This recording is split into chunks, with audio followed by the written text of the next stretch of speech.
പരമസ്നേഹമതിൻ പൊൻപ്രഭയിൽ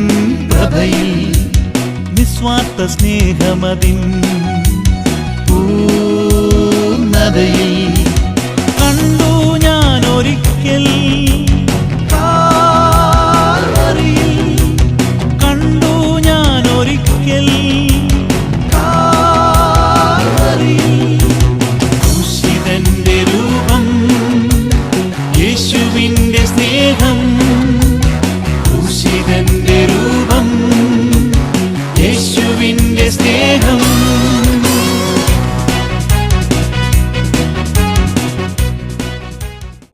നമ്മൾ ഈ യോഹന്നാന്റെ സുവിശേഷം 5-ാമത്തെ അധ്യായത്തിലേക്ക് വരുമ്പോൾ അവിടെ നമുക്ക് കാണാനായിട്ട് പറ്റുന്നുണ്ട്. 38 കൊല്ലം കൊണ്ട് കുളക്കടവിൽ കിടന്ന പക്ഷപാതക്കാരന് കർത്താവ് എന്ത് കൊടുത്തു? സൗഖ്യം കൊടുത്തു. അവിടെ ആരും വരുന്നത് കർത്താവിൽ നിന്ന് സൗഖ്യം പ്രാപിക്കാനാണോ? അല്ല. അവിടെ അവരുടെ ഇടയിൽ ഒരു വിശ്വാസമുണ്ട്. ആ വിശ്വാസം ഇതാണ്: സമയാസമയത്ത് എന്ത് ചെയ്യും? ദൂതൻ വന്ന് ഈ കുളം കലക്കും. കുളം കലക്കുമ്പോൾ ആദ്യം ചാടി ഇറങ്ങുന്നത് ഏത് വ്യാധി പിടിച്ചവനായാലും അവൻ എന്തു വരും? സൗഖ്യം വരും. 38 കൊല്ലം കൊണ്ട് ഒത്തിരി പേര് സൗഖ്യമായിട്ടുണ്ടാകാം. അതിൻ്റെ ഒന്നും തെളിവ് നമുക്കില്ല. ഉണ്ടായിട്ടുണ്ടാവാം. Praise the Lord. അതുകൊണ്ടായിരിക്കുമല്ലോ ആളുകൾ അവിടെ കാത്തു കെട്ടി കിടക്കുന്നുണ്ട്. പക്ഷേ ഇവിടെ ഒരു മനുഷ്യനെ കാണാൻ പറ്റുന്നുണ്ട്. 38 കൊല്ലം കൊണ്ട് അവിടെ കിടന്നിട്ടും അവന് ഒരു വിടുതലും എന്ത് ചെയ്തില്ല? സംഭവിച്ചിട്ടില്ല. പക്ഷെ ഒരു ദിവസം അവൻ വിടുവിക്കപ്പെട്ടു. അവൻ വിടുവിക്കപ്പെട്ടു. അവനെ വിളിച്ച് നമ്മളൊരു ഇൻ്റർവ്യൂ ചെയ്തേ, നിനക്കെങ്ങനാ സൗഖ്യം വന്നത്? ദൂതൻ വന്നോ? അവൻ പറയും ഞാൻ കണ്ടില്ല. കുളം കലങ്ങിയോ? അവൻ പറയും ഞാൻ കണ്ടില്ല. ഇവിടെ ആദ്യം നീ ചാടി ഇറങ്ങിയോ? ഇല്ല. Price the Lord. പിന്നെ നിനക്കെങ്ങനെ സൗഖ്യം വന്നു? ദൂതൻ വന്നില്ല, കുളം കലങ്ങിയില്ല, ആദ്യം ചാടി ഇറങ്ങിയില്ല, പിന്നെ നിനക്കെങ്ങനെ സൗഖ്യം വന്നു? അതുവരെ കിടന്നവൻ കിടക്കയെടുത്തു നടക്കാൻ പ്രാപ്തനായി. ദൂതൻ അവിടെ വന്നിട്ടില്ല, കുളം അവിടെ കലങ്ങിയിട്ടില്ല, ആദ്യം അവൻ ചാടി ഇറങ്ങിയിട്ടില്ല. അവനോട് ചോദിച്ചാൽ അവന് പറയാൻ ഒന്നേ ഉള്ളൂ: കർത്താവ് ഇവിടെ വന്നു. ദൂതൻ വന്നില്ലെങ്കിലും കുളം കലങ്ങിയില്ലെങ്കിലും പ്രൈസ് ദി ലോർഡ്, നീ ആദ്യം ചാടി ഇറങ്ങിയില്ലെങ്കിലും നിനക്കുള്ള വിടുതലിനെ തടയാൻ ശത്രുവിന് കഴിയത്തില്ല. കർത്താവ് ഇവിടെ വന്നിട്ടുണ്ടെങ്കിൽ ചിലത് സങ്കൽപ്പിച്ചു വെച്ചതിന്റെ അപ്പുറം ചിലത് നടക്കും. എത്ര പേർക്ക് വിചാരമുണ്ട് ഇന്ന് പകൽ ആരിവിടെ ശുശ്രൂഷിച്ചാലും നമ്മുടെ കർത്താവ് ഇവിടെ വന്നിട്ടുള്ളത് കൊണ്ട് എന്റെ ലൈഫിൽ ചിലത് നടക്കുമെന്ന്, എന്റെ തലമുറയിൽ ചിലത് നടക്കുമെന്ന്, എന്റെ ആത്മീക ജീവിതത്തിൽ ചിലത് നടക്കുമെന്ന് പ്രതീക്ഷയുണ്ടെങ്കിൽ ഇവിടെ വിശിഷ്ടാതിഥികളൊന്നും വരണ്ട. അവൻ ഇവിടെ ഉണ്ടെങ്കിൽ ചിലത് നിശ്ചയിച്ചതിന് വിരുദ്ധമായി നമ്മുടെ ലൈഫിൽ നടക്കും. ഹല്ലേലൂയ. രണ്ടാമത് അതിനൊരു മറുപുറം കൂടിയുണ്ട്. ദൈവത്തെ വസിപ്പിക്കുന്ന മന്ദിരങ്ങളാണ് നമ്മൾ ഓരോരുത്തരും, അല്ലേ? നമ്മൾ ഓരോരുത്തരും ദൈവത്തിൻ്റെ മക്കളാണ്, അഭിഷിക്തരാണ്. അഭിഷിക്തന്മാർ ഇതിനകത്തുണ്ട്, അഭിഷിക്തന്മാരിവിടെ ഉണ്ട്. കർത്താവിൻ്റെ അഭിഷേകം നമ്മൾ ചുമന്നുകൊണ്ട് നടക്കുന്നവരാ. നമ്മൾ ഇരിക്കുന്നിടത്തും നമ്മൾ വസിക്കുന്നിടത്തും എന്തുണ്ടാകും? ദൈവപ്രവൃത്തി ഇതുപോലെ നടക്കും. Price the Lord. ഞാൻ അതുകൂടി പറഞ്ഞിട്ട് വേഗത്തിൽ സങ്കീർത്തന ഭാഗത്തേക്ക് വന്ന് വാക്കുകൾക്ക് വിരാമം കുറിക്കുവാനായിട്ട് താല്പര്യപ്പെടുന്നു. ചിലടത്ത് ചിലത് നടക്കും, ചിലത് തീരുമാനിക്കുന്നത് ചിലരാ. സിംഹക്കുഴിയിൽ ദാനിയേൽ വീഴുമ്പം കാര്യം തീരുമാനിക്കുന്നുണ്ട്. സിംഹക്കുഴിയിലെ കാര്യം തീരുമാനിക്കുന്നത് സിംഹമാണ്. തീക്കകത്ത് വീണാൽ കാര്യം തീരുമാനിക്കുന്നത് തീയാ. കാരാഗ്രഹത്തിൽ ഒരാൾ പോയാൽ കാര്യം തീരുമാനിക്കുന്നത് കാരാഗ്രഹ പ്രമാണിയാണ്. ബോധ്യമായെന്ന് മനസ്സിലാക്കുന്നു. Price the Lord. അപ്പം സിംഹക്കുഴിയിലെ കാര്യം തീരുമാനിക്കുന്നത് സിംഹമാണ്. തീക്കകത്ത് വീണാൽ കാര്യം തീരുമാനിക്കുന്നത് തീയാ. കാരാഗ്രഹത്തിൽ ഒരുവൻ അടയ്ക്കപ്പെട്ടാൽ കാര്യം തീരുമാനിക്കുന്നത് കാരാഗ്രഹ പ്രമാണിയാണ്. പക്ഷേ ഒരു ദൈവ പൈതലാണ് അതിനകത്ത് വീണതെങ്കിൽ സിംഹമല്ല കാര്യം തീരുമാനിക്കുന്നത്, തീ അല്ല കാര്യം തീരുമാനിക്കുന്നത്, കാരാഗ്രഹ പ്രമാണിയല്ല കാര്യം തീരുമാനിക്കുന്നത്. നിനക്കൊരു പ്രതിസന്ധി വന്നാൽ കാര്യം തീരുമാനിക്കുന്നത് നീ സേവിക്കുന്ന ദൈവമാണ്. In the name of Jesus. ഇന്ന് പകലിൽ ഏതൊക്കെയോ ആരുടെയൊക്കെയോ കരങ്ങളിലാ നിന്റെ വിടുതലെന്ന് ഈ പകലൊരു തെറ്റിദ്ധാരണയുണ്ടെങ്കിൽ അതങ്ങ് മാറ്റി വെച്ചേരേ. സിംഹക്കുഴിയിൽ അതുവരെ കാര്യം തീരുമാനിച്ചത് സിംഹമായിരിക്കാം. തീക്കകത്ത് വീണവരെ അതുവരെ കാര്യം തീരുമാനിച്ചത് തീയായിരിക്കാം. കാരാഗ്രഹത്തിൽ അതുവരെ കാര്യം തീരുമാനിച്ചത് കാരാഗ്രഹ പ്രമാണിയായിരിക്കും. പക്ഷേ ദൈവത്തിന്റെ ഒരു അഭിഷിക്തൻ, ദൈവത്തിന്റെ ഒരു പൈതൽ ഇതിനകത്ത് വീണാൽ കാര്യം തീരുമാനിക്കുന്നത് അവരാരുമല്ല, നമ്മുടെ അകത്തിരിക്കുന്ന കർത്താവ് തീരുമാനിക്കും. ഉറപ്പുണ്ടെങ്കിൽ ആ കരമൊന്ന് തട്ടി ദൈവത്തിനൊരു സ്തോത്രം പറഞ്ഞേ. ദാനിയേൽ പ്രവചനം 6-ാമത്തെ അധ്യായത്തിൽ സിംഹക്കുഴിയിൽ ദാനിയേൽ വീണപ്പോ കാര്യം തീരുമാനിച്ചത് സിംഹമല്ലെന്ന്, കാര്യം തീരുമാനിച്ചത് ദാനിയേലാണെന്ന് യേശുവിന്റെ നാമത്തിൽ. ദാനിയേൽ പ്രവചനം 3-ാമത്തെ അധ്യായത്തിൽ തീക്കകത്ത് എബ്രായ ബാലന്മാർ വീണപ്പോൾ കാര്യം തീരുമാനിച്ചത് തീയല്ല, കാര്യം തീരുമാനിച്ചത് കർത്താവാണ്. കാരാഗ്രഹത്തിനകത്ത് അതുവരെ കാര്യം നടത്തിയത് കാരാഗ്രഹ പ്രമാണിയ. പക്ഷേ അപ്പോസ്തല പ്രവൃത്തി 16-ാമത്തെ അധ്യായത്തിൽ കാരാഗ്രഹ പ്രമാണിയെ കേവലം നോക്കുകുത്തിയാക്കിക്കൊണ്ട് അഭിഷിക്തന്മാർ കാര്യം തീരുമാനിച്ചെങ്കിൽ നിന്റെ ലൈഫിൽ വരുന്ന പ്രോബ്ലത്തെ കൈകാര്യം ചെയ്യാൻ എന്റെ ദൈവം നിന്റെ അകത്തൊരു കരുത്തിട്ടിട്ടുണ്ട്. ഈ തിരിച്ചറിവ് നമ്മുടെ അകത്തോട്ട് കയറുമ്പോൾ നമ്മുടെ ഭാരങ്ങൾ അകലുന്നത്, ഈ കാഴ്ചപ്പാട് നമ്മുടെ അകത്തോട്ട് കയറുമ്പോൾ ഏതു വെല്ലുവിളികളെയും ഫേസ് ചെയ്യാൻ നമ്മൾ പ്രാപ്തരാകുന്നത്. ഏത് കാര്യത്തിനകത്തും കാര്യം തീരുമാനിക്കാൻ ഒരു കർത്താവ് നമുക്കുണ്ട്. ചിലതിനകത്ത് കാര്യം തീരുമാനിക്കാൻ കർത്താവ് നമ്മളെ ചുമതലപ്പെടുത്തിയിട്ടുണ്ട്. അങ്ങനെയെങ്കിൽ നമ്മുടെ അധികാരം നമ്മൾ തിരിച്ചറിയണം. ആനയ്ക്ക് ആനയുടെ ശക്തി അറിയത്തില്ലെന്നാ പറയുന്നത്. അതുകൊണ്ടാണല്ലോ തോട്ടി പോലെയുള്ള ഒരു മനുഷ്യൻ കയ്യിലിരിക്കുന്ന ഒരു തോട്ടി കൊണ്ട് വലിയ ആഞ്ഞിലിയും തേക്കും ഒക്കെ ഈ വലിയ ആനയെ കൊണ്ട് എന്ത് ചെയ്യുന്നത്, എടുപ്പിക്കുന്നത്. പിടികിട്ടുന്നുണ്ടോ? അപ്പം ആനയ്ക്ക് അതിൻ്റെ ശക്തി അറിയത്തില്ലെന്നാ പറയുന്നത്. പക്ഷെ ആനയ്ക്ക് അതിൻ്റെ ശക്തി തിരിച്ചറിയുന്ന ഒരു സമയമുണ്ട്. അതിന് നമ്മൾ കൊടുക്കുന്ന ഒരു ഓമനപ്പേരുണ്ട്, ആനയ്ക്ക് മതം ഇളകി എന്ന് വെച്ചാൽ ഇത്രയേ ഉള്ളൂ. ആനയ്ക്ക് ആനയുടെ കരുത്തിനെ കുറിച്ച് ബോധ്യം വരുന്ന ഒരു സമയമാണ്. ആ സമയത്ത് സൂക്ഷിച്ചും കണ്ടുവൊന്നും പാപ്പാൻ അവിടെ നിന്നില്ലെങ്കിൽ പത്തനാട് കിടക്കും. പിടികിട്ടുന്നുണ്ടോ? ആനയുടെ കാര്യം പറയാനും ആനപ്പാപ്പാൻ്റെ കാര്യം പറയാനുമല്ല ഞാനിത് പറഞ്ഞത്. ഇന്ന് പകലിൽ ഇവിടെ നമ്മുടെ അകത്തുള്ള ശക്തി നമുക്കറിയത്തില്ല. പല പ്രശ്നവും വരുമ്പോൾ നമ്മൾ ചൂളിപ്പോകുക, പല പ്രശ്നവും വരുമ്പോൾ നമ്മൾ തല കുനിഞ്ഞു പോകുക. നമ്മുടെ അകത്ത് അതിനെ കൈകാര്യം ചെയ്യാനുള്ള കൃപ എൻ്റെ ദൈവം ഇട്ടിട്ടുണ്ട്. ഹല്ലേലൂയ. കഴിഞ്ഞ ദിവസം ഒരു കർത്താവിൻ്റെ ദാസൻ പറഞ്ഞ ഒരു സെന്റൻസ് ഉണ്ട്. നമ്മളൊക്കെ പ്രവാചകന്മാരുടെ അടുക്ക ചെല്ലുന്നത് ഭാവി കേൾക്കാനാണ്. നടക്കാൻ പോകുന്ന കാര്യം മുമ്പ് കൂട്ടി പറയാനാണ്, അല്ലെങ്കിൽ ഭാവി പറയുന്നത് കേൾക്കാനാണ് പലരും എവിടെ ചെല്ലുന്നത്? പ്രവാചകന്റെ അടുക്ക് ചെല്ലുന്നത്. പക്ഷെ യഥാർത്ഥ പ്രവാചകൻ ഭാവി പറയുകയല്ല, അവൻ പറയുന്നത് അവൻ്റെ ഭാവി ആവുകയാണ്. യേശുവിൻ്റെ നാമത്തിൽ എത്ര പേർക്ക് മനസ്സിലാകുന്നുണ്ട്?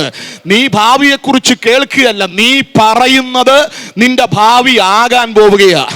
ഏലിയാവ് എന്താ പറഞ്ഞത്? ഭാവി പറഞ്ഞെന്നല്ല, അവൻ പറഞ്ഞത് അവന്റെ ഭാവിയായി. ഞാൻ പറഞ്ഞിട്ടല്ലാതെ ഈ ആണ്ടുകളിൽ മഞ്ഞും മഴയും ഉണ്ടാവുകയില്ല. നാട്ടിലെ വിഷയം മുഴുവൻ കൈകാര്യം ചെയ്തില്ലെങ്കിലും നമ്മുടെ വ്യക്തിപര ജീവിതത്തിന്റെ സമരമുഖങ്ങളിൽ നമുക്കെതിരെ കടന്നു വരുന്നതിനോട്, ചിലതിനോട് കൽപ്പിക്കാൻ, ചിലതിനോട് പറയാൻ, ചിലതിനോട് പ്രവചിക്കാൻ, ചിലതിനെ പറഞ്ഞു നിർത്താൻ ഒരു കൃപ ദൈവം നമ്മുടെ അകത്തിട്ടിട്ടുണ്ട്. ആ തിരിച്ചറിവ് ഉള്ള എത്ര പ്രിയപ്പെട്ടവർ ഇതിനകത്തുണ്ട്? അപ്പൊ നമ്മൾ ആരാണെന്ന് തിരിച്ചറിഞ്ഞാൽ പാതി പ്രശ്നങ്ങൾ അസ്തമിക്കും. അതുകൊണ്ട് ഇന്ന് പകൽ ആ തിരിച്ചറിവോടെ നമ്മുടെ ദൈവം ആരാണ്, നാം ആരാണ്, ഈ തിരിച്ചറിവൊക്കെ നമ്മുടെ അകത്ത് കിട്ടുന്നത് വരെ, കണ്ണ് തുറക്കുന്നത് വരെ ശത്രു നമ്മളെ ഇഷ ഒക്കെ എന്ത് ചെയ്യും? വരപ്പിക്കും. പോരാട്ടമാണെന്ന് പറഞ്ഞിട്ട് കാര്യമില്ല. ശത്രു നമ്മളെ കൊണ്ട് ഇഷ വരപ്പിക്കാതിരിക്കണമെങ്കിൽ നമ്മൾ ആരാണ്, നമ്മൾ സേവിക്കുന്നവൻ ആരാണ് എന്ന തിരിച്ചറിവ് നമ്മുടെ അകത്തോട്ട് കയറിയാൽ നമ്മെ കൊണ്ട് ഈ നിലയിൽ കുഴപ്പിക്കാൻ പിശാചിന് കഴിയത്തില്ല. ഇന്ന് പകൽ ആ കാഴ്ചപ്പാടിനെ അകത്തോട്ടൊന്ന് ഏറ്റെടുക്കാൻ ദൈവകരത്തിലേക്ക് ഏൽപ്പിക്കാം. കർത്താവിൻ്റെ ദാസന്മാർക്ക് അല്പാൽപ സമയങ്ങൾ ഇന്ന് പകലിൽ ശുശ്രൂഷയ്ക്കായി നൽകണം എന്നുള്ളത് കൊണ്ട് തന്നെ ഞാൻ എൻ്റെ വാക്കുകളെ പരിമിതപ്പെടുത്തേണ്ടിയിരിക്കുന്നു. ശശി പാസ് നമ്മുടെ നടുവിലുണ്ട്, രഞ്ജി പാസ് നമ്മുടെ നടുവിലുണ്ട്. ഒടുവിൽ അല്പാൽപ സമയങ്ങൾ അവർ കർത്താവിൻ്റെ വനത്തിൽ കൂടി സംസാരിക്കും. പ്രാർത്ഥനയോടെ ദൈവകരത്തിലേക്ക് ഏൽപ്പിക്കപ്പെടാം. ഒരു വാക്യം, പരിചിതമായിട്ടുള്ള ഒരു വാക്യം നിങ്ങളുടെ ശ്രദ്ധയിലേക്ക് ഒന്ന് വെച്ച് ഞാൻ അവസാനിപ്പിക്കാം. 55-ാം സങ്കീർത്തനത്തെ 3 തിരിക്കാം. എല്ലാം ആവർത്തന വിരസത ഉണ്ടാകാതിരിക്കാൻ വീണ്ടും ആവർത്തിക്കുന്നില്ല. അതിൻ്റെ 22-ാം വാക്യത്തിലേക്ക് ഡയറക്റ്റ് വരാം. നിന്റെ ഭാരം യഹോവയുടെ മേൽ വെച്ചുകൊള്ളുക. നിന്റെ ഭാരം യഹോവയുടെ മേൽ വെച്ചുകൊള്ളുക. അവൻ നിന്നെ പുലർത്തും. നീതിമാൻ കുലുങ്ങി പോകുവാൻ നമ്മുടെ രക്തത്തിൽ അലിഞ്ഞു ചേർന്ന ഒരു വാക്യമാണ്. ഒട്ടുമിക്ക ദൈവമക്കളുടെയും രക്തത്തിൽ ഓടുന്ന ഒരു വാക്യമാണ്. എന്ന് വെച്ചാൽ അത്ര ചിരപരിചിതമായിട്ടുള്ള കുറെ വാക്യങ്ങൾ തിരുവചനത്തിനകത്തുണ്ട്. അതിലെ ഒരു വാക്യമാണ്, നിന്റെ ഭാരം യഹോവയുടെ മേൽ വെച്ചുകൊള്ളുക, അവൻ നിന്നെ പുലർത്തും. നീതിമാൻ കുലുങ്ങിപ്പോകാൻ യഹോവ ഒരു നാളും സമ്മതിക്കത്തില്ല. കുലുക്കാൻ ഒത്തിരി കാര്യം ശത്രു ചെയ്തെന്നിരിക്കും, പക്ഷേ കുലുങ്ങിപ്പോകാൻ സമ്മതിക്കാത്ത ഒരു ദൈവം നമ്മുടെ കൂടെയുണ്ട്. ഈ വാക്യത്തിന് ഒത്തിരി അർത്ഥവ്യാപ്തിയുള്ള ഒരു വാക്യമാണ്. അതിലെ 1-2 ലളിതമായ കാര്യങ്ങൾ മാത്രം പറയാം. ഈ ഭാരം എന്നുള്ളത് ഒരു ചെറിയ കാര്യമല്ല. കൈകാര്യം ചെയ്യുന്നതിൽ നമ്മൾ പരാജയപ്പെട്ടാൽ നമ്മളെ കുഴപ്പിക്കാൻ സാധ്യതയുള്ള ഒരു കാര്യമാണ്. ഏത്? ഭാരം. ഒത്തിരി ടൈപ്പിലുള്ള ഭാരമുണ്ട്. ജീവിത ഭാരമുണ്ട്, പാപഭാരമുണ്ട്, അകൃത്യ ഭാരമുണ്ട്, ഇങ്ങനെ കടഭാരമുണ്ട്. ഇതിനൊക്കെ ബൈബിളിൽ തെളിവുണ്ട്, വാക്യങ്ങളുണ്ട്. ഞാനതിലോട്ടൊന്നും സമയക്കുറവ് മൂലം കടന്നു പോകുന്നില്ല. ഈ ഭാരത്തെ ശരിയായിട്ട് നമ്മൾ കൈകാര്യം ചെയ്തില്ലെങ്കിൽ ഇത് നമ്മളെ കുഴച്ച് കളയുന്ന ഒരു സംഭവമാണ്. Price the Lord. ഇതിൻ്റെ ഗൗരവം നിങ്ങൾക്ക് മനസ്സിലാക്കാൻ വേണ്ടി എബ്രായ ലേഖനം 12-ാമത്തെ അധ്യായം അതിൻ്റെ 1-2 വാക്യം ഒന്ന് വായിച്ച്. എബ്രായർക്ക് എഴുതിയ ലേഖനം 12-ാമത്തെ അധ്യായം അതിൻ്റെ 1-2 വാക്യങ്ങൾ. ആകയാൽ നാമും സാക്ഷികളുടെ ഇത്ര വലിയൊരു സമൂഹം നമുക്ക് ചുറ്റും നിൽക്കുന്നത് കൊണ്ട് സകല ഭാരവും മുറുകെ പറ്റുന്ന പാപവും വിട്ട് നമുക്ക് മുൻപിൽ വച്ചിരിക്കുന്ന ഓട്ടം സ്ഥിരതയോടെ ഓടുക. അപ്പൊ ഓട്ടത്തെ തടസ്സപ്പെടുത്തുവാൻ സാധ്യതയുള്ള 2 പ്രതിബന്ധങ്ങളെ ഇവിടെ എബ്രായ ലേഖനകർത്താവ് അവതരിപ്പിക്കുമ്പോൾ പറഞ്ഞിരിക്കുന്നത് ശ്രദ്ധിച്ച്. 2 കാര്യമാണ്. സകല ഭാരവും മുറുകെ പറ്റുന്ന പാപവും വിട്ടിട്ട് നമുക്ക് മുൻപിൽ വച്ചിരിക്കുന്ന ഓട്ടം സ്ഥിരതയോടെ. അപ്പൊ ഇത് വിടാതെ സ്ഥിരതയോടെ ഒരു ഓട്ടം എന്ത് ചെയ്യത്തില്ല? നടക്കത്തില്ല. ഇത് 2ഉം വിടണം. അപ്പൊ 1ാമത്തെ കാര്യം ശ്രദ്ധിച്ചേ. പാപം 2ാമതാണ് അവിടെ വന്നിരിക്കുന്നത്. ആദ്യം വന്നിരിക്കുന്നത് ഏതാണ്? സകല ഭാരത്തെയാണ് പൗലോസ് അവിടെ ആദ്യം കൈകാര്യം ചെയ്യുന്നത്. പ്രിയപ്പെട്ടവരെ, അതിൽ കൂടി തന്നെ അതിൻ്റെ ഗൗരവം നമുക്ക് മനസ്സിലാക്കാൻ കഴിയും. പാപത്തേക്കാൾ മുൻപിൽ ഭാരത്തെ കൊണ്ടുവരാൻ അവിടെ ഒരു കാരണമുണ്ട്. ഒറ്റ വാക്കിൽ പറഞ്ഞാൽ പാപത്തിലേക്കുള്ള ഒരു ഡോറാകാൻ സാധ്യതയുണ്ട് നമ്മുടെ ജീവിതത്തിൽ വരുന്ന ഭാരം. തിരിച്ചറിയുന്ന എത്ര പ്രിയപ്പെട്ടവരുണ്ട്? പാപത്തിലേക്കുള്ള ഒരു വാതിലായി പരിണമിക്കാൻ സാധ്യതയുണ്ട് നമ്മുടെ ജീവിതത്തിൽ വരുന്ന ഭാരം. അതുകൊണ്ട് ഭാരത്തെ ചെറുതായി കാണരുത്. പല ഭാരങ്ങളുമാണ് പലരെ കൊണ്ടും പാപത്തിലോട്ട് നയിച്ചിട്ടുള്ളത്. രൂത്തിന്റെ പുസ്തകത്തിലെ ചരിത്രം നിങ്ങൾക്കറിയാം. രൂത്തിന്റെ പുസ്തകം 1-ാമത്തെ അധ്യായം 1-ാം വാക്യം. ന്യായാധിപന്മാർ ന്യായപാലനം നടത്തുന്ന കാലത്ത് ഒരിക്കൽ ദേശത്ത് എന്തുണ്ടായി? ക്ഷാമം ഉണ്ടായി. ക്ഷാമമുണ്ടായപ്പോൾ എലീമേലേക്ക് എന്ന് പറയുന്ന ഒരു മനുഷ്യനും കുടുംബവും എങ്ങോട്ടിറങ്ങിപ്പോയി? മോവാബിലോട്ട് ഇറങ്ങിപ്പോയി. ഇപ്പോൾ ഇവർക്കിവിടെ ഭാരമായി വന്നത് എന്താണ്? അവിടെയുണ്ടായ ക്ഷാമം. ഒരുപക്ഷെ അവിടെ തന്നെ നിന്നാൽ അത് ദാരിദ്ര്യത്തിലോട്ട് നീങ്ങാൻ സാധ്യതയുണ്ട്. ക്ഷാമവും ദാരിദ്ര്യവും അവർക്കൊരർത്ഥത്തിൽ ഭാരമാകുന്നുവെന്ന് കണ്ടപ്പോഴാണ് അവരെ ദൈവമാക്കി വെച്ച ഇടത്തു നിന്നും അവരെങ്ങോട്ടിറങ്ങിപ്പോയി? മോവാബിലോട്ടിറങ്ങിപ്പോയി. ഇറങ്ങിപ്പോക്ക് വലിയ ഒരു തെറ്റായിട്ട് നമുക്ക് പറയാൻ പറ്റത്തില്ലെങ്കിലും ഈ ക്ഷാമത്തിൻ്റെയും ദാരിദ്ര്യത്തിൻ്റെയും ഭാരമാണ് അവരെ മോവാബിലോട്ട് പോകാൻ നിർബന്ധിച്ചത്. മോവാബിൽ ചെന്ന് കഴിഞ്ഞ് സംഭവിച്ചത് ശ്രദ്ധിച്ചേ, പാപത്തിനകത്തവരകപ്പെട്ടു. കണ്ടോ? അപ്പം ഈ ഭാരം പാപത്തിലോട്ടുള്ള ഒരു ഡോറാണ് എന്ന് പറയുമ്പം ഇവരുടെ ലൈഫിൽ അത് കൃത്യമായിട്ട് സംഭവിക്കുന്നുണ്ട്.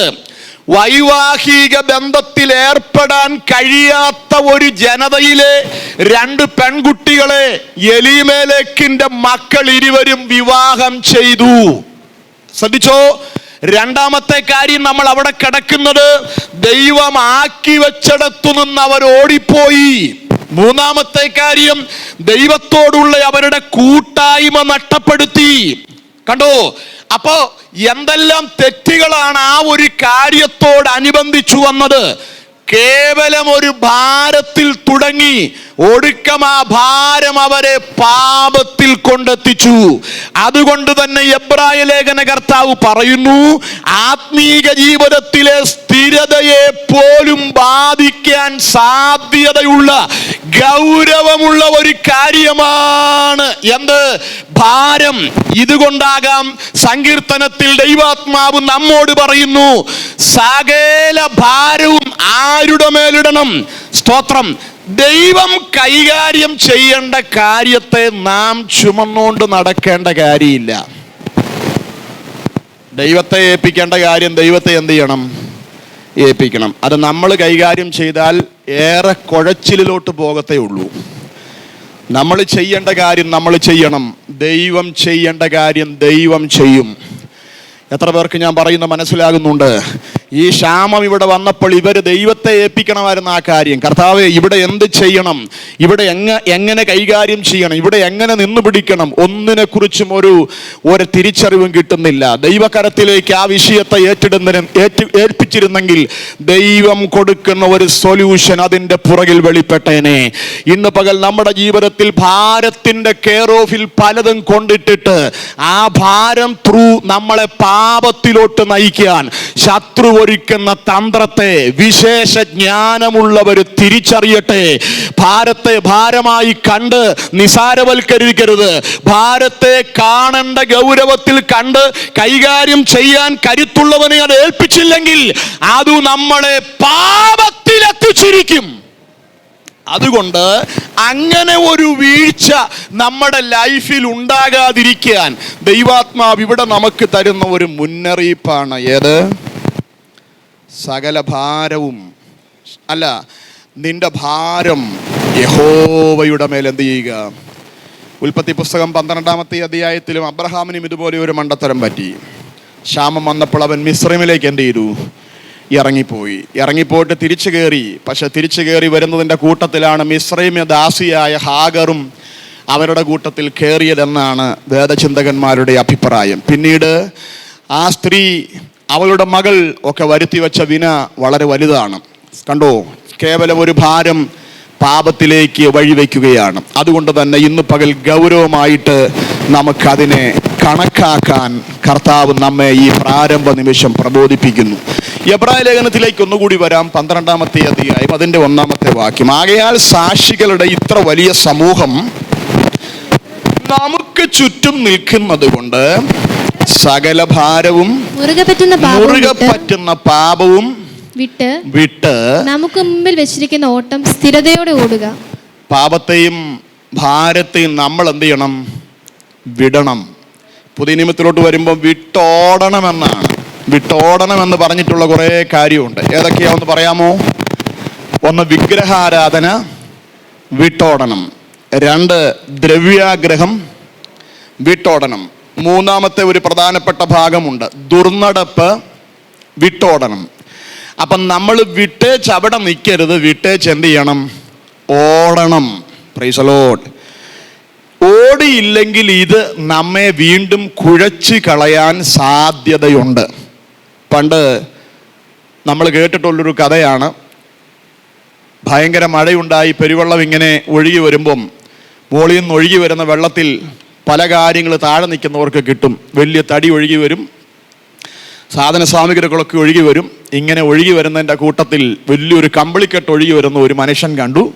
കരയിൽ നിന്ന് ചാടി ഇറങ്ങി, ചാടിക്കേറി അവത്തെ പിടിച്ചു. എന്നേക്കാൾ നന്നായിട്ട് കല അറിയാവുന്നവരൊക്കെ ഇവിടെ ഇരിപ്പുണ്ട്, അതുകൊണ്ട് ഞാൻ വിശദീകരിക്കേണ്ട കാര്യമില്ല. കമ്പിളിക്കെട്ടെ കയറി പിടിച്ചു, കമ്പിളിക്കെട്ട് തിരിച്ചും പിടിച്ചു. അപ്പോൾ കരയ്ക്ക് നിന്നവരെല്ലാം പറഞ്ഞു, എടാ ഇങ്ങോട്ട് പിടിച്ചിട്ട് വരുന്നില്ല, നീ അതിനെ വിട്ടേക്കാൻ പറഞ്ഞു. ഉടനെ അവൻ ആ ഒഴുകി പോകുന്നതിൻ്റെ കൂട്ടത്തിൽ പറഞ്ഞത് കമ്പിളിക്കെട്ടല്ലായിരുന്നു, ഒരു കരടിയായിരുന്നാണ് പറയുന്നത്. ഉടനെ പുള്ളി പറഞ്ഞു, ഞാൻ കുറേ നേരമായി പിടിവിട്ടു, പക്ഷെ ഈ കക്ഷി എന്നെ എന്ത് ചെയ്യുന്നില്ല, വിടുന്നില്ല. Price the Lord. ഇത് തന്നെയാ പാപവും. നമ്മൾ വിട്ടാലും നമ്മളെ എന്ത് ചെയ്യത്തില്ല. അതുകൊണ്ടാണല്ലോ പറഞ്ഞിരിക്കുന്നത് മുറുകെ പറ്റുന്ന പാപം. നമ്മൾ വിട്ടാലും ഇത് നമ്മളെ എന്ത് ചെയ്യത്തില്ല. അതുകൊണ്ട് വിട്ടേച്ചവിടെ നിൽക്കരുത്, വിട്ടേച്ചോടണം. ആലപ്പുഴയൊക്കെ താമസിക്കുന്നവർക്ക് കുളിക്കാൻ വലിയ പാടാ. കായൽ ഒത്തിരി ഉണ്ട്, വെള്ളത്തിൻ്റെ നടുക്കാണ്. പക്ഷേ നിങ്ങൾ ശ്രദ്ധിച്ചേ, പോള കയറി സകലവും മൂടിക്കിടക്കും. അവിടെയുള്ള ആൾക്കാർ കുളിക്കുന്നത് നിങ്ങൾ കണ്ടിട്ടുണ്ടാവാം. അവരങ്ങോട്ട് ഇറങ്ങി സ്റ്റെപ്പൊക്കെ കെട്ടിയിട്ടേക്കും, അങ്ങോട്ട് ഇറങ്ങി നിന്നേച്ച് രണ്ട് കൈ കൊണ്ട് അങ്ങോട്ടും ഇങ്ങോട്ടും എന്ത് ചെയ്യും, മാറ്റും. പോള മാറുമ്പോൾ മുങ്ങി സോപ്പ് തേച്ച് കുളിയും കഴിഞ്ഞാൽ അവർ വീട്ടിൽ പോകും. 2 മിനിറ്റ് കഴിയുമ്പോൾ നിങ്ങൾ ആ വ്യക്തി കുളിച്ചിടത്ത് എന്ന് നോക്കിയാൽ ആ പോള പഴയ പോലെ പിന്നെ അവിടെ തന്നെ കാണും.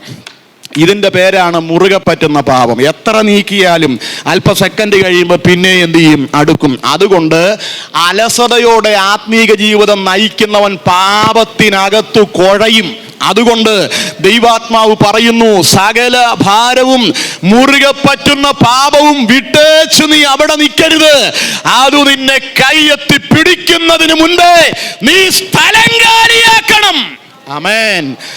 ഈ 2 കാര്യം നമ്മുടെ ആത്മീക ജീവിതത്തെ ബാധിക്കാൻ സാധ്യതയുണ്ട്. എന്തൊക്കെയാണ്? 1, സകല ഭാരം. 2, മുറുകെ പറ്റുന്ന പാപം. ഞാനിവിടെ പറഞ്ഞു നിർത്തുമ്പോൾ ഒരു വാക്യം കൂടി നിങ്ങളുടെ ശ്രദ്ധയിൽ വെച്ച് ഞാൻ അവസാനിപ്പിക്കാം. ഈ പാപത്തോട് കാണിക്കേണ്ട കുറേ അച്ചടക്ക രീതികളൊക്കെ ഉണ്ട്. അത് നമ്മൾ ഗൗരവമായിട്ട് എന്ത് ചെയ്യണം, കണക്കാക്കണം. കൊലോസി ലേഖനം 3-ാം അധ്യായം 5 മുതൽ താഴേക്ക് ഒരു 2, 3, 4 വാക്യങ്ങളൊന്ന് വായിക്കാമോ? പാപത്തോട് നമ്മൾ കൈക്കൊള്ളേണ്ട കുറെ അച്ചടക്ക രീതികളുണ്ട്. ആകയാൽ ദുർനടപ്പ്, അശുദ്ധി, അതിരാഗം, ദുർമോഹം, വിഗ്രഹാരാധനയായ അത്യാഗ്രഹം, ഇങ്ങനെ ഭൂമിയിലുള്ള നിങ്ങളുടെ അവയവങ്ങളെ മരിപ്പിപ്പിൻ. ഈ വക നിമിത്തം ദൈവകോപം അനുസരണം കെട്ടവരുടെ മേൽ വരുന്നു. അവയിൽ ജീവിച്ചിരിക്കുന്ന കാലം നിങ്ങളും മുൻപേ അവയിൽ നടന്നു പോകുന്നു. ഇപ്പോഴോ നിങ്ങളും കോപം, ക്രോധം, ഈർഷ്യ, വായിൽ നിന്ന് വരുന്ന ദൂഷണം, ദുർഭാഷണം ഇവയൊക്കെയും വിട്ടുകളവിൻ. അന്യോന്യം ഭോഷ്കു പറയരുത്. നിങ്ങൾ പഴയ മനുഷ്യനെ അവന്റെ പ്രവർത്തികളോട് കൂടെ ഉരിഞ്ഞു കളഞ്ഞ് തന്നെ സൃഷ്ടിച്ചവന്റെ പ്രകാരം പരിജ്ഞാനത്തിനായി പുതുക്കം പ്രാപിക്കുന്ന പുതിയ മനുഷ്യനെ ധരിക്കുന്നുവല്ലോ. അതിൽ യവനനും യഹൂദനും 3 ഫോൾഡറിലാണ് പൗലോസ് ഇവിടെ കാര്യങ്ങൾ ചെയ്തിരിക്കുന്നത്. മൊബൈലൊക്കെ ഉപയോഗിക്കുന്നവർക്ക് അറിയാം, ലാപ്ടോപ്പ് ഉപയോഗിക്കുന്നവർക്ക് അറിയാം. ഓരോ ഫോൾഡറിൽ നമ്മൾ ഓരോ കാര്യം ഡാറ്റ എന്ത് ചെയ്യും, അല്ലെങ്കിൽ ശേഖരിച്ചു വെക്കേണ്ട കാര്യങ്ങൾ ശേഖരിച്ചു വെക്കും. ഇവിടെ 3 ഫോൾഡറിലാണ് ഈ പറഞ്ഞ കാര്യങ്ങളെല്ലാം വകുപ്പ് തിരിച്ചിരിക്കുന്നത്. അതിൽ 1-ാമത്തതിനകത്ത് പറയുന്ന ഒരു പദമുണ്ട്. ആദ്യം പറഞ്ഞത് എന്താണ്? മരിപ്പിക്കുക. കണ്ടോ നിങ്ങൾ? ആകയാൽ ദുർനടപ്പ്, അശുദ്ധി, അതിരാഗം, ദുർമോഹം, വിഗ്രഹാരാധനയായി അത്യാഗ്രഹം, ഇങ്ങനെ ഭൂമിയിലുള്ള നിങ്ങളുടെ അവയവങ്ങളെ മരിപ്പിപ്പീൻ. ഒന്ന് പറഞ്ഞേ, മരിപ്പിപ്പീൻ. സ്തോത്രം. അപ്പൊ ഈ പറഞ്ഞ കാര്യങ്ങളെ നമ്മൾ മയക്കരുത്, മരിപ്പിക്കണം. പല്ല് പറിക്കാൻ നേരത്ത് നമ്മുടെ മോണ അവരെന്ത് ചെയ്യും? മരപ്പിക്കും. മരപ്പിക്കുന്നത് വേറെ, മരിപ്പിക്കുന്നത് വേറെ. ഒറ്റ അക്ഷരത്തിൻ്റെ വ്യത്യാസമേ ഉള്ളെങ്കിലും എഫക്റ്റ് 2. ഈ മരപ്പിച്ച് കഴിഞ്ഞാൽ കുറച്ച് നേരത്തേക്ക് അത് അങ്ങനെ ഇരിക്കും. പക്ഷെ ഈ മരുന്നിൻ്റെ ആ വീര്യം തീരുന്ന ഒരു സമയമുണ്ട്. അന്നേരം മരവിപ്പങ്ങ് മാറുമ്പോൾ സംഭവം പഴയ പോലെ ആകും. എന്നാൽ മരിപ്പിച്ചാലോ? മരിപ്പിച്ച പിന്നെ അതവിടെ ഇല്ല. അതാണ് അതിനകത്തെ കാര്യം. ഈ പറഞ്ഞ ദുർഗുണങ്ങളെ നമ്മൾ മരപ്പിക്കരുത്. എന്ത് ചെയ്യണം? മരിപ്പിക്കണം. മിക്കവാറും ഉപവാസ പ്രാർത്ഥന ഒക്കെ മരവിപ്പിക്കലാണ് നടക്കുന്നത്. ഉപവാസ പ്രാർത്ഥന നീണ്ടു നിൽക്കുകയാണ്, നമ്മളെ പോലെ ഭക്തരാരും കാണത്തില്ല. 6 മാസം ഉപവാസം ഇല്ലേ പിന്നെ നമ്മുടെ കാര്യം പറയാൻ വേണ്ട. എന്നാ ഒരു അനക്കമൊന്നും ഇല്ലാത്തേ. Praise the Lord. അപ്പോൾ ഒന്നാമത്തെ ഫോൾഡറിൽ വരുന്ന കാര്യം എന്താണ്? മരിപ്പിക്കേണ്ടതിനെ പാസ്റ്റർ ആയാലും മരിപ്പിച്ചേ പറ്റൂ. അതിനിപ്പോൾ അയ്മേനിയും തിരുമേനിയും ഒന്നുമില്ല, പാസ്റ്ററും വിശ്വാസിയും ഒന്നുമില്ല, ദൈവത്തിന് അങ്ങനെ പശാഭേദവും ഇല്ല. മരിപ്പിക്കേണ്ടത് ആരുടെ ലൈഫിലുണ്ടെങ്കിലും അതിനെ എന്ത് ചെയ്യണം? മരിപ്പിക്കണം. Praise the Lord. രണ്ടാമത്തെ ഫോൾഡർ, അടുത്ത വാക്യം നിങ്ങൾ ശ്രദ്ധിച്ചേ. ഈ വക നിമിത്തം അതിന്റെ രണ്ട് വാക്കൂടെ ഒന്ന് രണ്ട് ലൈനോടെ താവിട്ട് വിട്ട് വായിച്ചു. ഈ വക നിമിത്തം. അതെ, ഇപ്പോഴോ, അതേ മോനെ ആ വാക്യം, ഇപ്പോഴോ നിങ്ങളും കോപം, ക്രോധം, ഈർഷ്യ, വായിൽ നിന്ന് വരുന്ന ദുർഭാഷണം ഇവയൊക്കെയും വിട്ടുകളയണം. അപ്പൊ ആദ്യത്തെ ഫോൾഡറിലുള്ളത് എന്ത് ചെയ്യണം? മരിപ്പിക്കണം. രണ്ടാമത്തേത് വിട്ടുകളയണം. ഇനി താഴോട്ട് വരുമ്പോൾ അവിടെ ഒരു ഭാഗമുണ്ട്, ഉരിഞ്ഞു കളയണം. ഇത്രയും ചെയ്തെങ്കിലേ ആത്മീയം വിജയിക്കത്തുള്ളൂ. എന്തൊക്കെ ചെയ്യണം? മരിപ്പിക്കണം, വിട്ടുകളയണം, ഉരിഞ്ഞു കളയണം.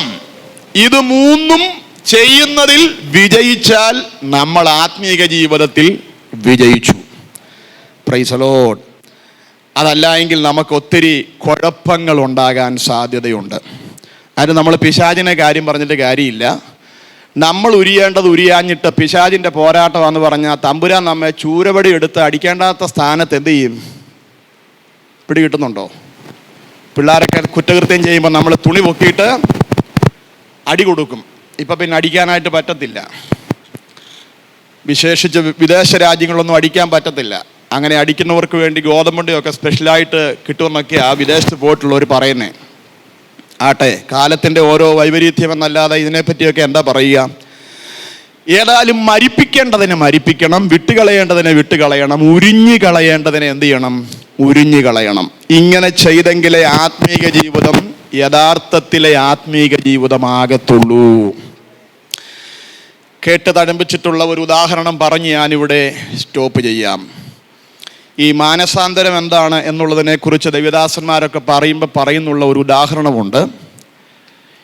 ഈ ഉരിഞ്ഞു കളയുക എന്ന് പറയുമ്പോൾ ഞാൻ കഴിഞ്ഞ ഏതോ ഒരു വെള്ളിയാഴ്ച പറഞ്ഞു, പഴയ മനുഷ്യനെ എന്ത് ചെയ്യണം?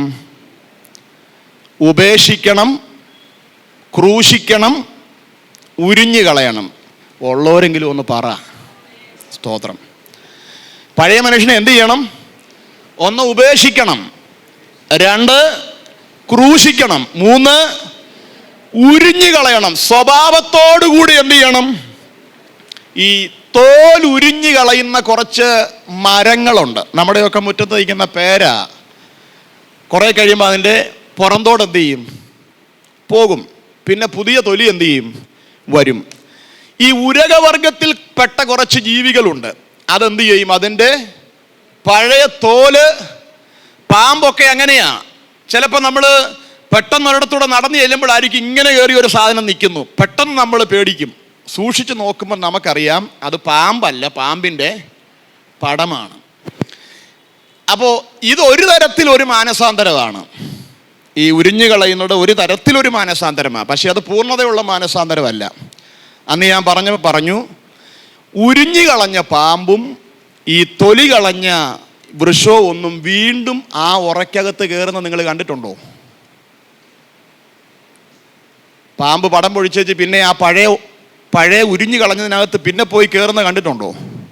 എവിടെയെങ്കിലും കണ്ടിട്ടുണ്ടോ? കാണാൻ സാധ്യതയില്ല. കാര്യം ഉരിഞ്ഞു കളഞ്ഞതൊക്കെ ഉരിഞ്ഞു കളഞ്ഞതാ. ഞാൻ അന്ന് പറഞ്ഞു, അറ്റ്ലീസ്റ്റ് പാമ്പിൻ്റെ ഗുണവേലും നമ്മൾ എന്ത് ചെയ്യണം? ഉരിഞ്ഞു കളഞ്ഞതിനകത്തൊന്നും പിന്നെ പോയി കയറരുത്. പക്ഷെ നമ്മളൊക്കെ ഉപേക്ഷിച്ച് എത്രയോ കാര്യങ്ങൾ പിന്നെ എന്ത് ചെയ്തു? തിരിച്ചെടുത്തു. Praise the Lord. ആരാണ്ടൊക്കെ എന്നെ സൂക്ഷിച്ച് നോക്കുന്നുണ്ട്. അതുകൊണ്ട് ഞാൻ ക്ലോക്കയിലോട്ട് അങ്ങ് നോക്കുക, ബുദ്ധിമുട്ട് വരാതിരിക്കാനായിട്ടാണ്. ഉരിഞ്ഞതിനകത്തൊന്നും വീണ്ടും നമ്മൾ പോയി കയറരുത്. കുറഞ്ഞ പക്ഷം ആ ഉരകവർഗത്തിൻ്റെ എങ്കിലും ഒരു ക്വാളിറ്റി നമ്മുടെ ആത്മീയതയ്ക്ക് ഉണ്ടാകണം. ഉരിഞ്ഞതൊക്കെ ഉരിഞ്ഞതായിട്ട് കിടക്കണം. അത് പൂർണ്ണമല്ലെന്ന് പറയാനുള്ള കാര്യം, അതൊരർത്ഥത്തിൽ പറഞ്ഞ വേഷം മാറി. പഴയ തോല് പോയിട്ട് പുതിയ തോല് വന്നു, വേഷം മാറി. പക്ഷെ വേഷം മാറിയിട്ടില്ല. സ്തോത്രം. ഉരിഞ്ഞുകളയൽ യഥാർത്ഥ മാനസാന്തരമല്ലെന്ന് പറയാനുള്ള കാര്യം, പടം പൊടിച്ച പാമ്പും കൊത്തിയ മനുഷ്യൻ ചാകും. അപ്പൊ വേഷം പോയിട്ടുണ്ട്, പക്ഷെ അകത്തെ വിഷം എന്ത് ചെയ്തിട്ടില്ല. സ്വോത്രം. അത് യഥാർത്ഥ മാനസാന്തരമല്ല.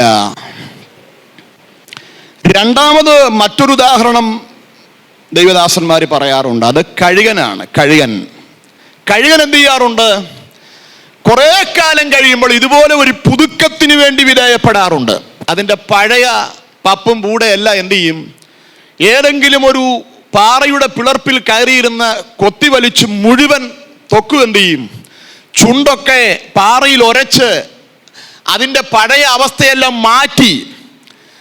പക്ഷിക്കൊക്കെ സൗന്ദര്യമുള്ളത് എന്തുകൊണ്ടാ? അതിൻ്റെ തൂവലും പപ്പും ഒക്കെ ഉള്ളത് കൊണ്ടാ. പക്ഷെ ഇതെല്ലാം നമ്മൾ കുഴിമന്തി വാങ്ങിക്കാനായിട്ട് കടയിൽ ചെല്ലുമ്പം ആ സാധനത്തെ കണ്ടുകൊണ്ടു പോകും. കാണാൻ കൊള്ളത്തില്ല, പക്ഷെ തിന്നാൻ കൊള്ളാം. കോഴിപ്പൂവനെ നമ്മൾ കണ്ടാൽ നല്ലൊരു പൂവനാണ്, നമ്മളതിനെ നോക്കും. കാര്യം എന്തുകൊണ്ടാ? നല്ല പപ്പും പൂടയും തൂവലും ഒക്കെ നല്ല വ്യത്യസ്ത കളറിലുള്ളത് കൊണ്ടാ. ശ്രദ്ധിച്ചേ, ഇതുപോലെ കഴുകൻ ഈ മുഴുവൻ തൂവലും കൊത്തിപ്പറിച്ചൊരു മാംസപിണ്ണം പോലെ ഇരിക്കുന്ന ഒരു ബ്രാക്കറ്റ് പീരീഡുണ്ട്. യെശയ്യാപ്രവചനം 40 നാം വായിക്കുന്ന യഹോവയെ കാത്തിരിക്കുന്നവർ ശക്തിയെ പുതുക്കും, അവർ കഴുകന്മാരെ പോലെ. അങ്ങനെ ഒരു പുതുക്കത്തിന് വേണ്ടി ഈ കഴുകൻ ഏൽപ്പിക്കപ്പെടും. കൊത്തിപ്പറിച്ച് കളഞ്ഞ ഇടത്തൊക്കെ പുതിയ തൂവലും പപ്പും ഒക്കെ വരും. പിന്നെ പുള്ളി പുറത്തോട്ട് വരുമ്പോൾ എന്താ ഫ്രഷാ, നമ്മളോർക്കും എല്ലാം കഴിഞ്ഞു. പക്ഷേ അന്നേരവും പുള്ളിയുടെ ശാപ്പാട് മാറുന്നില്ല. ശവമുണ്ട്, അവിടെ പോയി പുള്ളി പിന്നെ എന്ത് ചെയ്യും? കണ്ടോ? അപ്പൊ അതും ഒരു മാനസാന്തരമല്ല. പുതിയ തൂവല് വന്നു, പുതിയ ഭാവം വന്നു, പുതിയ വേഷം വന്നു, പക്ഷെ ശാപ്പാട് പഴയത് തന്നെയാണ്.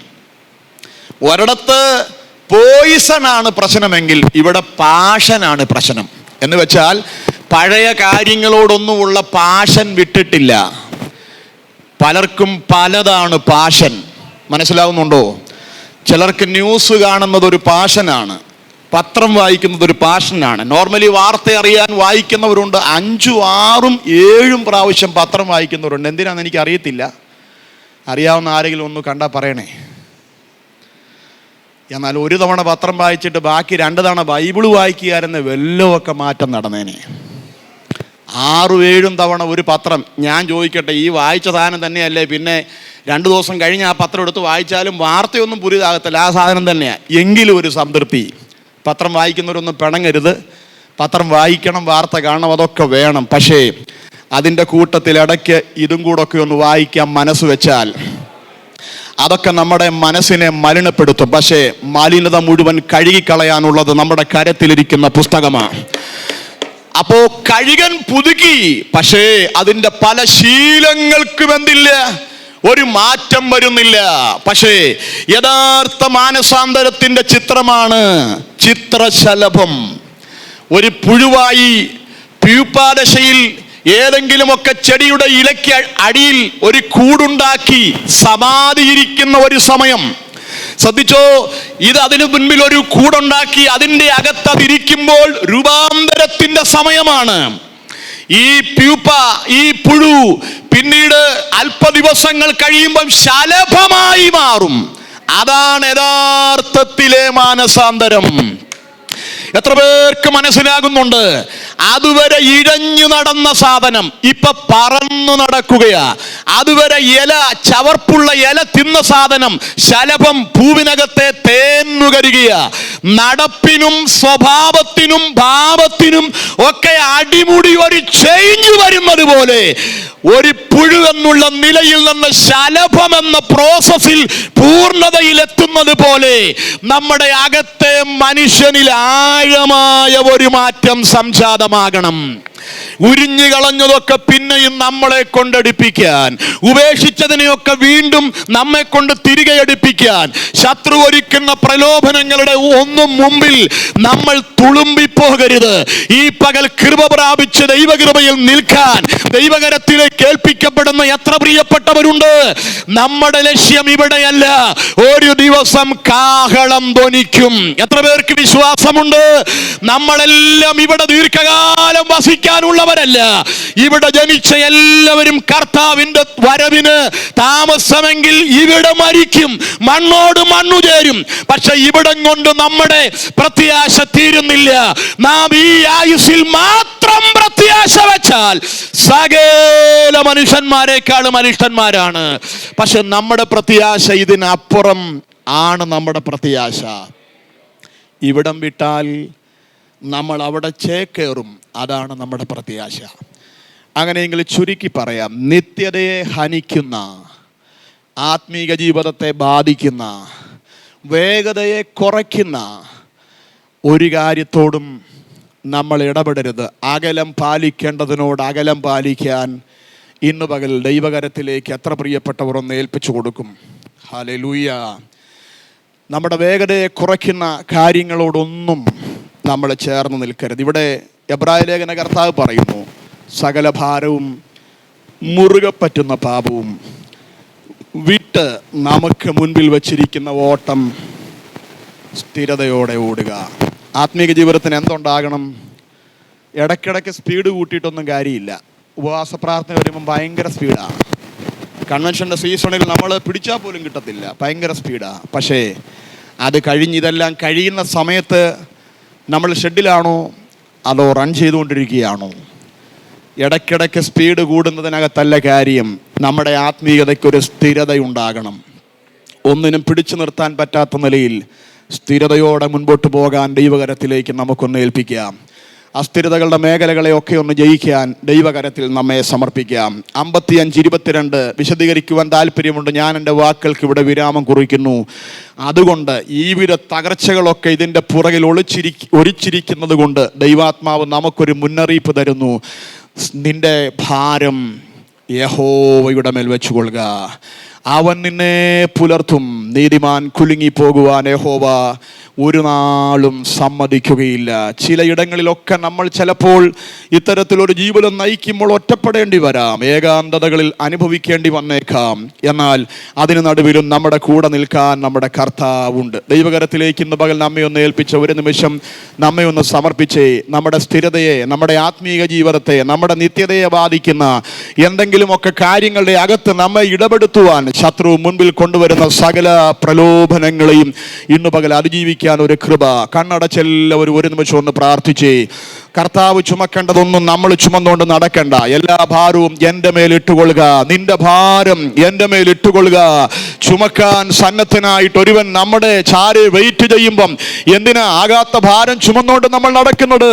ഭാരത്തെ സൂക്ഷിച്ച് കൈകാര്യം ചെയ്തില്ലെങ്കിൽ അത് നമ്മളെ ഒരു പാപത്തിലോട്ട് കൊണ്ടെത്തിക്കും.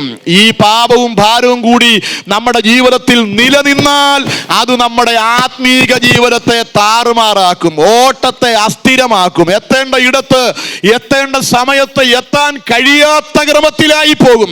അതുകൊണ്ട് ഇന്ന് പകൽ അതിനെ ബാധിക്കുന്ന എല്ലാറ്റോടും വിട പറയാൻ ദൈവകരത്തിലേക്കൊന്ന് ഏൽപ്പിച്ചേ. കണ്ണടച്ച് ഹൃദയം തുറന്ന് മനസ്സൊരുക്കത്തോടെ ഒന്ന് പ്രാർത്ഥിച്ചേ. എല്ലാവരും ഒന്ന് അതരം തുറന്നൊന്ന് പ്രാർത്ഥിച്ചേ. ഹല്ലേലൂയ. കഴുകന് പുതുകുന്നത് പോലെ അതൊരു വശത്ത് നല്ലതാണ്. അതേ ഉരകജീവികൾ അതിൻ്റെ പടം പൊളിക്കുന്നത് പോലെ അതൊരു വശത്ത് നല്ലതാണ്. പക്ഷേ ആന്തരികമായി, പുറമേ മാറ്റമല്ല ഒരു മാറ്റം വരേണ്ടത്, ആന്തരികമായി ഒരു മാറ്റം നമ്മളിൽ വരണം. വേഷം മാത്രം മാറിയത് കൊണ്ട് കാര്യമില്ല, അകത്തൊരു മാറ്റം വരണം. ശലഭത്തെ പോലെ ടേസ്റ്റ് മാറണം, സ്വഭാവം മാറണം, നടപ്പ് മാറണം, ശീലങ്ങൾ മാറണം. നാളുകൾ കൊണ്ട് അനുവർത്തിച്ചു വന്ന ചില ശീലങ്ങളോട് വിട പറയാൻ നമുക്ക് കഴിയണം. അവിടെയാണ് നമ്മുടെ ആത്മീക ജീവിതം വിജയമായി തീരുന്നത്. മനസ്സ് തുറന്നൊന്ന് പ്രാർത്ഥിച്ച് അതിനുള്ള ഒരു കൃപ, ചില ശീലങ്ങളെ ഒന്ന് മാറ്റിയെടുക്കാൻ ഒരു കൃപ ദൈവത്തോടൊന്ന് ചോദിച്ചേ. ഹല്ലേലൂയ. ആ ശീലങ്ങളുടെ മേൽ നമുക്കൊരു ജയമുണ്ടാകട്ടെ. നമ്മളെ കൊണ്ട് ഇതൊന്നും നടക്കത്തില്ല പ്രിയപ്പെട്ടവരെ.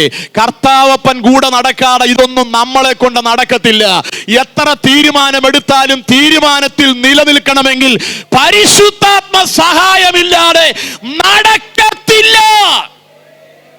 പുതിയ നിയമത്തിലെ ആത്മീക ജീവിതം പരിശുദ്ധാത്മ സഹായമില്ലാതെ നടക്കത്തില്ല.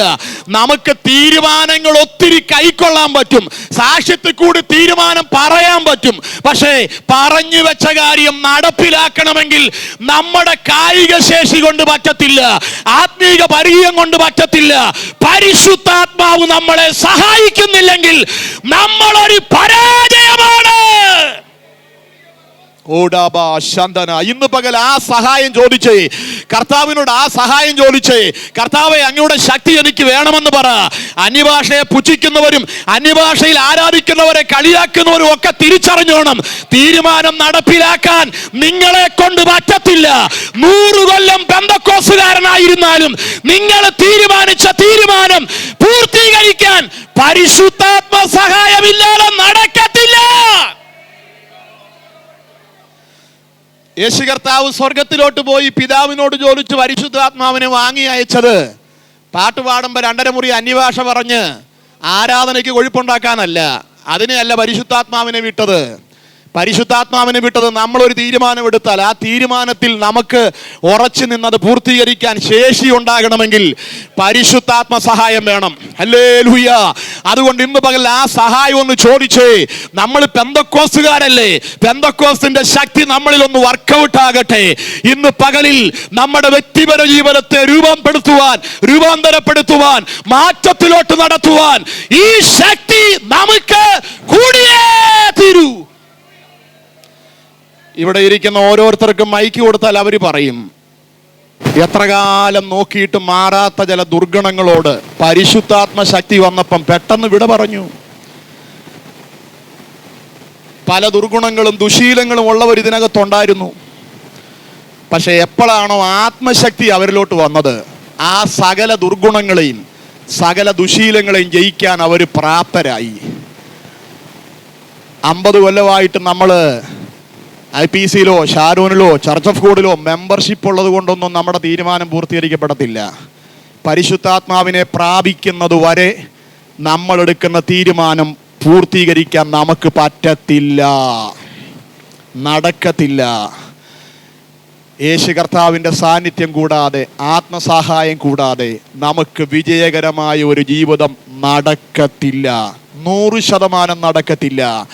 നമുക്ക് പലതും ഭാരമായി തോന്നും, കർത്താവിൻ്റെ കൽപ്പനകളൊക്കെ നമുക്ക് ഭാരമായി തോന്നും. പക്ഷേ ഭാരമെന്ന് തോന്നുന്ന ഈ കൽപ്പനകളൊക്കെ അനുസരിക്കാൻ പരിശുദ്ധാത്മാവ് നമ്മുടെ മേൽ വരുമ്പോൾ നമുക്ക് സാധ്യമാകും. അതുകൊണ്ട് ഇന്ന് പകലിൽ ആ ഒരു നിറവിനായി ഒന്ന് പ്രാർത്ഥിച്ചേ, ആത്മസഹായത്തിനായിട്ട് പ്രാർത്ഥിച്ചേ.